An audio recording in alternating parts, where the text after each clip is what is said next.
ನಮಸ್ಕಾರ. ಎನ್ಆರ್ಪುರ ಸುದ್ದಿ ಸಮಾಚಾರಕ್ಕೆ ಸ್ವಾಗತ. ಇಂದು ಶುಕ್ರವಾರ. ನಾನು ಚಂದ್ರಮೋಹನ್ ಮಕ್ಕಿಮನೆ. ಸುದ್ದಿಗಳ ವಿವರ. ನರಸಿಂಹರಾಜಪುರ ತಾಲೂಕಿನ ಮಲ್ಲಂದೂರು ಗ್ರಾಮದಲ್ಲಿರುವ ಕಂದಾಯ ಭೂಮಿಯನ್ನು ಅರಣ್ಯ ಇಲಾಖೆಗೆ ಹೋಗದಂತೆ ಕ್ರಮ ವಹಿಸಿ ಗ್ರಾಮದ ಅಭಿವೃದ್ಧಿಗೆ ಸಹಕಾರ ನೀಡಬೇಕು ಹಾಗೂ ಗ್ರಾಮಸ್ಥರ ಅನುಭವದಲ್ಲಿರುವ ಮನೆ ಹಾಗೂ ಜಾಗವನ್ನು ಸಕ್ರಮಗೊಳಿಸಿ ಹಕ್ಕುಪತ್ರ ನೀಡಬೇಕು ಎಂದು ಆಗ್ರಹಿಸಿ ಸೀತೂರು ಗ್ರಾಮ ಪಂಚಾಯಿತಿ ವ್ಯಾಪ್ತಿಯ ಮಲ್ಲಂದೂರು ಗ್ರಾಮದ ಮುಖಂಡ ಎಚ್.ಕೆ. ಮಧುಕರ್ ಹಾಗೂ ಗ್ರಾಮಸ್ಥರು ಬುಧವಾರ ಜಿಲ್ಲಾಧಿಕಾರಿ ಸಿಎನ್ ಮೀನಾ ನಾಗರಾಜ್ ಅವರಿಗೆ ಮನವಿ ಪತ್ರ ಅರ್ಪಿಸಿದರು. ಮನವಿಯಲ್ಲಿ ಬಾಳೆಹೊನ್ನೂರು ಹೋಬಳಿಯ ಮಲ್ಲಂದೂರಿನಲ್ಲಿ ಸರ್ವೆ ನಂಬರ್ 38ರಲ್ಲಿ 68.26 ಎಕರೆ ಕಾಫಿ ಬಂಜರು ಭೂಮಿ, 25 ಎಕರೆ ಗೋಮಾಳ ಹಾಗೂ ಸರ್ವೆ ನಂಬರ್ 5ರಲ್ಲಿ 173.19 ಎಕರೆ ಕಾಫಿ ಬಂಜರು ಭೂಮಿ ಹಾಗೂ ಮಂಜೂರಾಗಿರುವ 2 ಎಕರೆ ಸ್ಮಶಾನ ಭೂಮಿಯು ಸೆಕ್ಷನ್ 4ಕ್ಕೆ ಸೇರಿದೆ.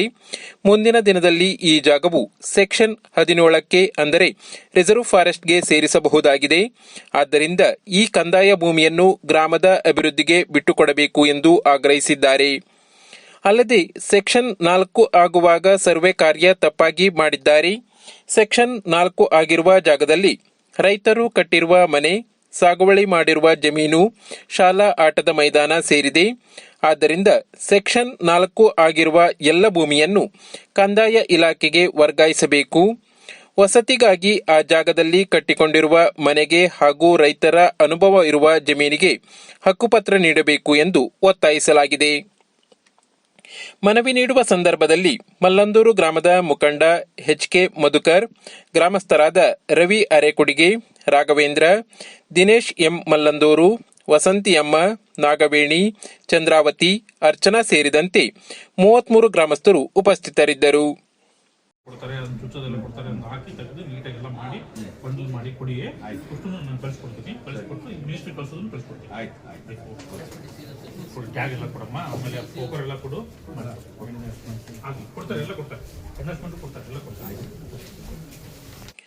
ನರಸಿಂಹರಾಜಪುರ ತಾಲೂಕಿನ ಸೀತೂರು ಗ್ರಾಮ ಪಂಚಾಯಿತಿ ವ್ಯಾಪ್ತಿಯ ಕೊನಡಿ ಗ್ರಾಮದ ಹೆಮ್ಮೂರಿನಲ್ಲಿ ಹೆಜ್ಜೇನು ಹುಳ ಹೊಡೆದು ಎಚ್.ಎಲ್. ಪರಮೇಶ್ವರ ಎಂಬುವವರು ಆಸ್ಪತ್ರೆಗೆ ದಾಖಲಾಗಿ ಚಿಕಿತ್ಸೆ ಪಡೆದ ಘಟನೆ ಗುರುವಾರ ನಡೆದಿದೆ. ಗುರುವಾರ ಬೆಳಗ್ಗೆ 10 ಗಂಟೆಯ ಹೊತ್ತಿಗೆ ಎಚ್.ಎಲ್. ಪರಮೇಶ್ವರ ಅವರು ತೋಟಕ್ಕೆ ಹೋಗಿ ವಾಪಸ್ಸು ತೋಟದ ಗೇಟು ತೆಗೆದು ರಸ್ತೆಗೆ ಬರುತ್ತಿದ್ದಾಗ ಏಕಾಏಕಿ 20ರಿಂದ 25 ಜೇನುಹುಳುಗಳು ದಾಳಿ ಮಾಡಿವೆ.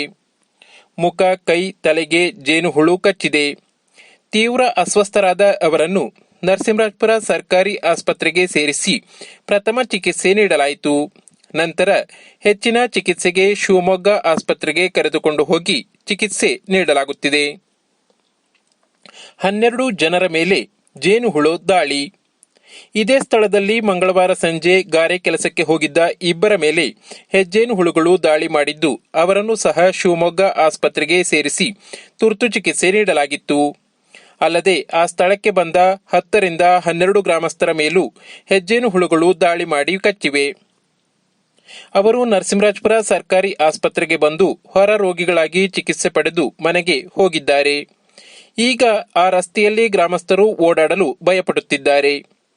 ಎಲ್ಲಿಂದ ಹೆಜ್ಜೇನು ಬರುತ್ತಿದೆ ಎಂಬುದು ಪತ್ತೆಯಾಗಿಲ್ಲ. ದುಶ್ಚಟಗಳಿಂದ ದೂರವಿದ್ದರೆ ಮಾತ್ರ ಸಮಾಜದಲ್ಲಿ ಗೌರವ ಸಿಗಲಿದೆ ಎಂದು ಜಿಲ್ಲಾ ಜನಜಾಗೃತಿ ವೇದಿಕೆ ಉಪಾಧ್ಯಕ್ಷ ಬಾಲಕೃಷ್ಣ ಭಟ್ ತಿಳಿಸಿದರು. ಅವರು ಬುಧವಾರ ದೀಪ್ತಿ ಪ್ರೌಢಶಾಲೆಯಲ್ಲಿ ಶ್ರೀ ಕ್ಷೇತ್ರ ಧರ್ಮಸ್ಥಳ ಗ್ರಾಮಾಭಿವೃದ್ಧಿ ಯೋಜನೆ ಹಾಗೂ ಜಿಲ್ಲಾ ಜನಜಾಗೃತಿ ವೇದಿಕೆಯ ಸಂಯುಕ್ತ ಆಶ್ರಯದಲ್ಲಿ ನಡೆದ ಸ್ವಾಸ್ಥ್ಯ ಸಂಕಲ್ಪ ಕಾರ್ಯಕ್ರಮದಲ್ಲಿ ಗಿಡಕ್ಕೆ ನೀರು ಹಾಕುವ ಮೂಲಕ ಉದ್ಘಾಟಿಸಿ ಮಾತನಾಡಿದರು. ವಿದ್ಯಾರ್ಥಿಗಳು ದುಶ್ಚಟಗಳಿಂದ ದೂರವಿದ್ದು ಉತ್ತಮ ವ್ಯಕ್ತಿತ್ವ ಬೆಳೆಸಿಕೊಳ್ಳಬೇಕು ಎಂದು ಕರೆ ನೀಡಿದರು.